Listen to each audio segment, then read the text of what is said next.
Welcome to Professor Pincushion. In this tutorial, I'm going to show you how to make this adorable mouse ornament, which is perfect for the holidays or just for the cold season. And you can make it for yourself to put on the tree or to give as a gift. It's a little mouse head that has earmuffs and little pom-poms on the end to make up the earmuffs, and then also a scarf here in the bottom, which can be personalized with any colors that you would like to use. So let's get started to see what we would need in order to make this ornament. The nice thing about this project is it doesn't require much material. So when it comes to fabric, you need the piece for the main mouse. So I'm using this gray corduroy, so you can use corduroy fabric, you can use velour. I just like using some soft type of fabric that has some texture to it. And you don't really need that much. If you have a 6 by 6 inch square, that should be plenty. Then I have some felt in order to do the accessories, so the little earmuffs and also the scarf. Now I'm using wool felt. You can use craft felt, you can use fleece if you want. I just like the wool felt better because it's a really nice quality here. So again, you just need scraps. I have this for the main part, and then I have this for contrasting because I'm going to put stripes on my scarf. We have our pattern pieces, which are available for download on our site.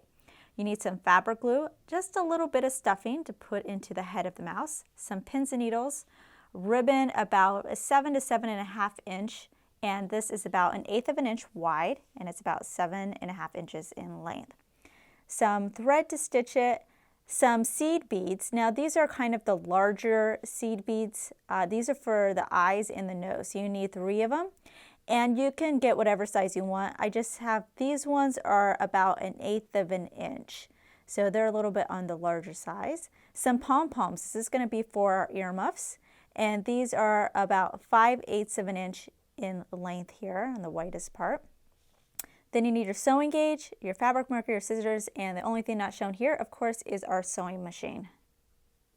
Let's go over what we need to cut out of our pattern pieces. So out of our main mouse fabric, we have our gray corduroy that I'm using in this example. And I'm going to have the mouse head and the ears. Now out of the ears, out of this one piece, I need to make sure that I cut out 4. Out of the mouse head, I need to cut out 2. So you can go ahead, take your piece, fold it in half, cut out the mouse head once, and then you get 2 pieces, and then I would cut out the ears twice and end up with 4 of those. So out of my main fabric that I'm doing out of the felt, there's also 2 pieces. So I have here, this is going to be the scarf, and then I have the earmuff band. So those are the only 2, and I need to cut out each of these once. I have my contrasting fabric that I'm going to make stripes on my scarf. So in that case, I could just take a part of this pattern and just cut out a little bit, because there's only stripes that I'm just going to put on the end, since that's the only part that's showing. So you really don't need that much, and we'll go over that a little bit later when putting together this scarf. So the only thing I want to point out, if like me you're using corduroy, you want to pay attention to the direction of the stripes of the corduroy here. So for example, you can see that they're going horizontally across the screen. For my particular case, I want these lines of the corduroy to go up and down the face. So I'm going to make sure that when I place it, I'm going to place it like this, because this is the top of the head and this is the bottom. If you don't care, then it doesn't matter. I'm just saying that if you're using a fabric that has nap like corduroy like this, you just want to pay attention to how you're laying out your pattern pieces, because you have control over how it's going to look. And I would also do the same thing with the ears, so then everything is consistent. Let's take the ears first. So we have 4 pieces of our ear. You're going to pair them off, so you have 2 and 2, and you're going to take them and place each pair right side together, and then you're going to pin it all the way around like I've already done in this one here. We're going to take it to our machine, and we're going to stitch along the curved area from here to here, leaving this edge and this edge open, so we're able to flip the ear right side out. On the head pattern, you'll notice that I have 2 little X's. This is just suggested placement for the eyes. So if you want on one of your heads, you can just use your pen to mark that placement, just to make it a little bit easier. So then you have your 2 head pieces. Like the ears, you're going to place them right side to right side. So here's the right side of my corduroy to the other one. You're going to pin it all the way around. Now you'll notice up here, separated by about an inch and a quarter, I have 2 sets of X's that I made with my pins. So this is telling me that between these 2 X's, I'm going to leave it open when I stitch around, because this is where I'm going to turn the whole thing right side out. So I'm going to start here, back stitch, stitch around the head and then stop here and backstitch again. So this part right here, we're not stitching. When stitching your seams, you can go ahead and just use your all-purpose thread. Don't forget to do a couple of back stitches. And I'm just doing a 1/4 inch seam allowance on all of my seams. Now, because we're dealing with a lot of curves, you're going to want to go ahead and take it slow if you need to.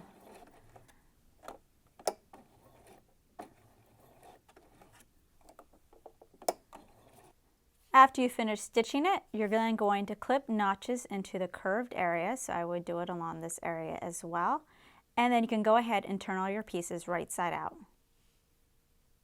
Through your opening at the top of the mouse's head, you're going to go ahead and use some of your polyester stuffing, and you're going to stuff the head. After you finish stuffing the head, go ahead and in your opening, you're going to tuck the raw edges to the inside, and then I just put a pin to hold it. So it should be tucked under each side about your seam allowance, so about 1/4 inch. So that's what it looks like right now, and everything's tucked in. And then I'm just going to slip stitch it close. So I have some needle and thread here. I'm just going to hand sew this. So I'm going to grab a little bit of one side. Go ahead and tuck that knot in there. So I'm on this side right here, and then I'm just going to grab the inside fold of the other side, just a little bit.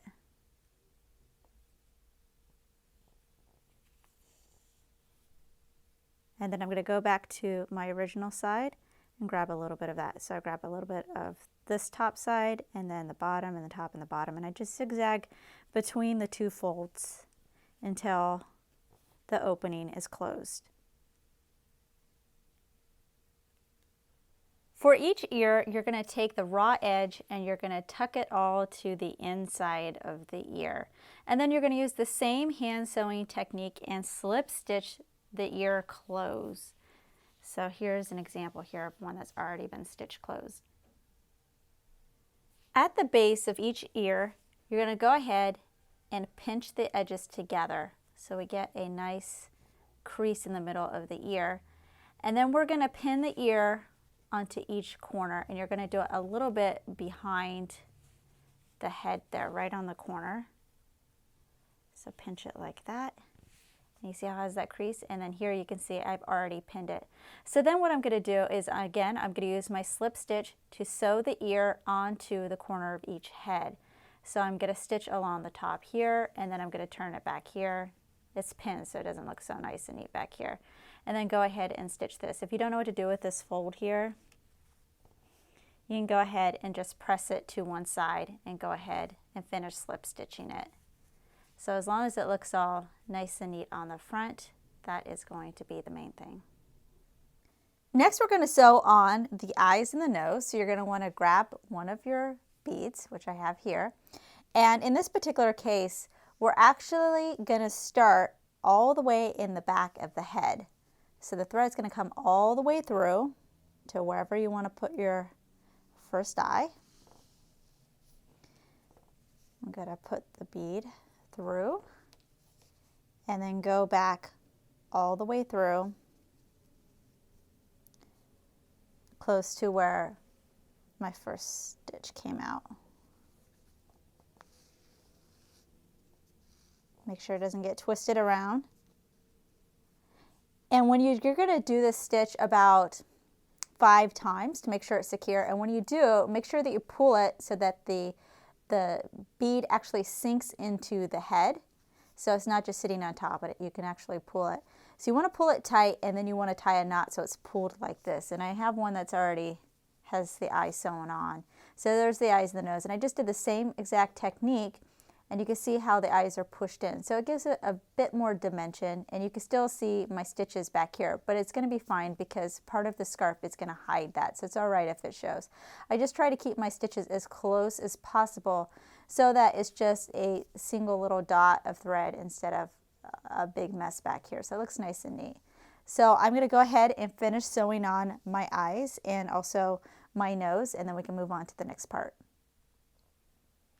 Fold your ribbon in half to create a loop, and we're going to pin this to the back of our mouse head. So from the top of the head down to the bottom of the ribbon is about a 1/2 inch, and then I'm going to stitch about 1/4 inch, so right in between that, about right there where my pins are, and tack down the ribbon. I'm just going to do a few stitches back and forth here in order to hold that ribbon into place.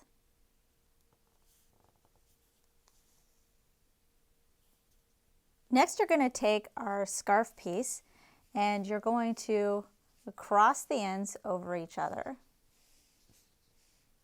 So you end up with something like this. Try to make it as even as possible in length.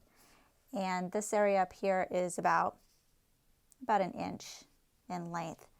Then I'm going to take my mouse head and I'm going to place the folded part over the back. So it's covering up all my stitches and it's covering up the end of the ribbon there. And if I was to fold it over this side, you would just see the ends of the scarf coming off the mouse like that.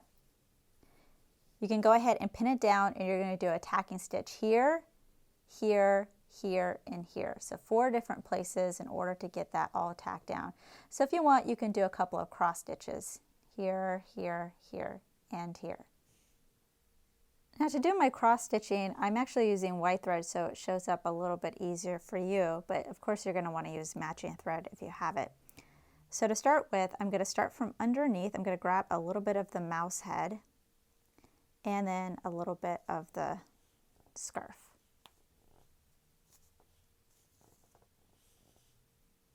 And then I'm going to come back through, grabbing again a little bit of the mouse head. But this time I'm going to come off more towards the side of my stitch because what I want to do is form an X. So now I'm going to come through on this side and then come up where my first stitch started.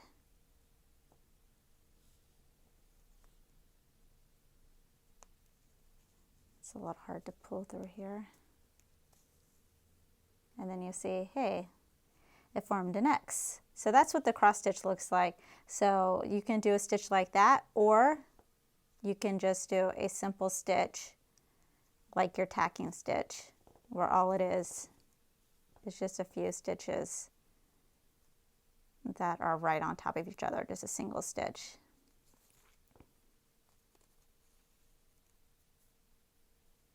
So there you can see one right there, just a straight stitch, and then I would just keep going back and forth in that one area. You just need to make sure that you grab a little bit of the mouse head because we want to make sure that the scarf is going to stick to it. Flip your mouse over to the right side, and at the end of each scarf, I'm going to cut fringe.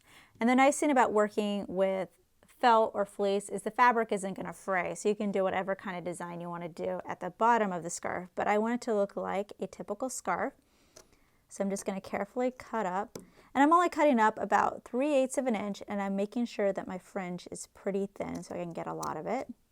And I'm just kind of eyeballing it. It doesn't have to be perfect. And that'll definitely give us our traditional scarf look. Then I'm going to take my contrasting piece, and remember I used this with my traditional scarf pattern to cut it out of my contrasting fabric. So here's my original pattern. I just placed it on a little piece of my felt and then I just cut it out. So I would have the general width of it. Then I cut little strips off of that, which I have here. And then I use my fabric glue and I just glue them into place, which you can see I've already done here. Now, if you want for it to be more secure, you can use some embroidery thread or just regular thread and stitch those down. But the fabric glue works pretty well, so I'm just going to use that. Next, we're going to tack on the earmuff band. So this is the last piece that I have. And you can see this top edge here is right about the middle of the ear, and it kind of sticks up a little bit here. So all I'm going to do is a couple tacking stitches here and on here. All right, the last part is we just use our fabric glue and we glue the pom-poms right on the edge of the earmuff band.